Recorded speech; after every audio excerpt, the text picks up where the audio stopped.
嗱，可能大家唔知道係喺上個月嘅電動私家車登記數嘅排行裏邊咧，我身旁呢架 ION UT 係排咗喺第5位嘅。咁呢架車除咗平之外，佢仲有啲咩特點咁樣呢？嗱，今日我就同大家一齊睇一下。嗱，早喺舊年年尾咧，代理就已經引入咗呢一架 UT 噶啦。嗱，齋睇個樣，成個 design 都係幾有趣嘅。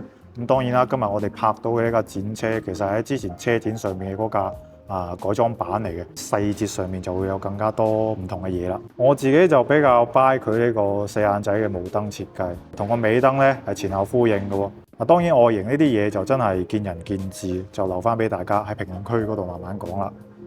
嚟到架車裏邊啦，嗱，你第一下接觸到嘅所有嘅地方咧，佢都係俾到一個軟嘅材料俾你包裹住嘅。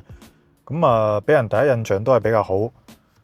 最吸引人嘅地方唔使講，肯定係中間嘅呢一塊 mon 啦。所有嘅功能好似其他電車咁，你都係只可以個篤篤篤嚟控制嘅。當然，如果你唔怕骨痹嘅話，你仲可以講一聲 Hello baby。Open the window。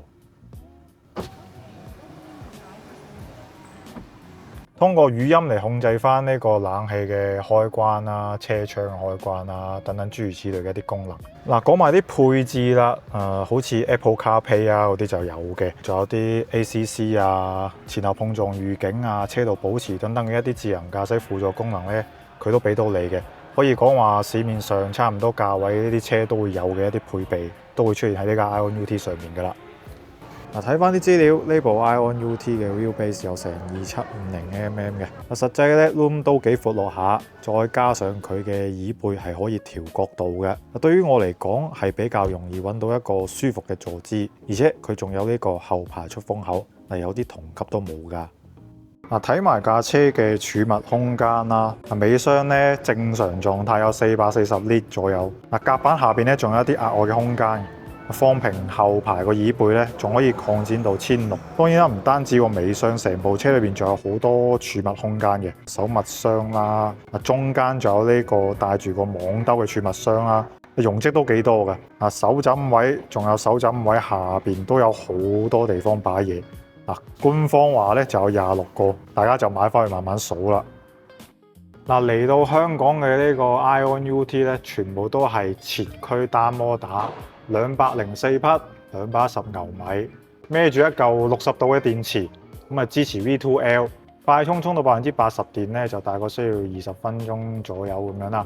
官方就話佢嘅 NEDC 續航係有500公里嘅，但係 NEDC 咁你肯定係要打翻個8折嘅，所以實際可能就行得個300幾400。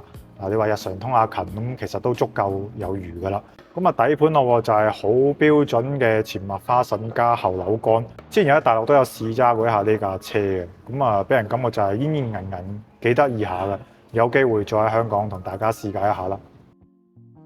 完全夠用嘅空間加埋啲豐富嘅配置，呢部 ION UT 真係冇咩短板㗎。喺呢啲基礎上面咧，佢仲可以俾到一個比較有特色嘅外形俾你。冇咗一換一，價錢就肯定冇咁靚噶啦。如果你想趁低入手，依家就應該係你最後嘅機會啦。咁今日條片到呢度就差唔多啦，大家記得 subscribe 翻我哋 Bitauto，下次再見。